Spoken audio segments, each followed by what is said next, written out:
The next morning we mustered to leave. We packed cornbread, salt pork, and dried beans. I would have done just about anything to stay, but my place was to go with Pink. I owed him that.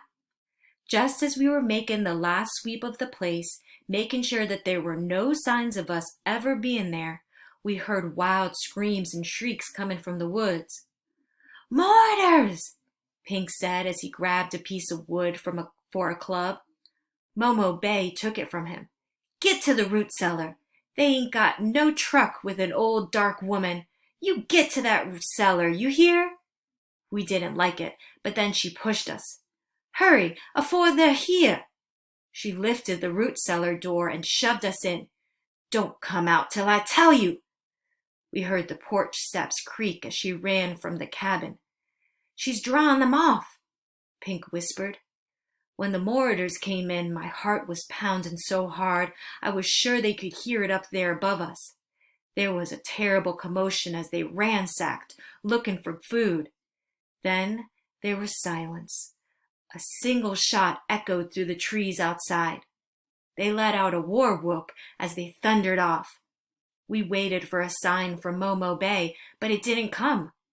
Finally, we climbed out and ran outside only to see Momo Bay lying just beyond the porch.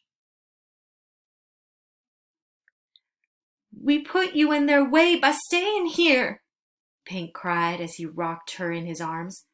Her eyes were looking in a faraway place as he closed them.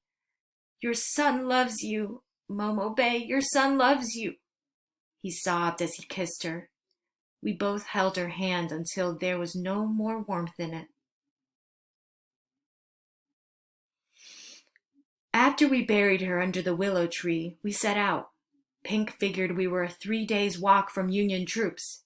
He watched the movement of the sun. Her words still rang in my heart, her words about being brave. My steps were as sure now as they had ever been since the war started.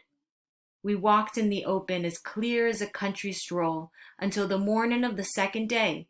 Then we knew we were being followed. "Take these," Pink said as he took his spectacles from his pocket. "If they catch me with them, there'll be trouble for sure." When they caught up to us, one yelled at me, "Where are you going with that darky boy?" I was afraid to answer because of my northern accent. It would dead sure give us away. "Boy, what outfit you part of?" their leader barked. I couldn't answer. "You Union boy?" one jeered as he pulled my uniform from my knapsack. "No, I ain't no Yankee. I got that from a dead one," I sputtered, trying to convince them. That was when we were grabbed. My words had given us away. We were prisoners of the Confederate Army. We were held up in a barn that night. Pink shivered with fever. I held him as he had done for me. The next morning we were thrown into a boxcar. We rode for what seemed 2 days, stopping many times. When the door slid open, the daylight was blinding. We were loaded into a buckboard and taken through town. The townsfolk looked hard at us.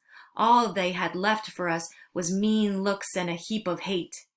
We jarred to a stop in front of the gates that marked the entrance to a stockade. "It says Andersonville," Pink whispered. My heart stopped. I had heard of this place. It was one of the worst of the Confederate camps. When we were pulled from the buckboard, we fell hard to the ground.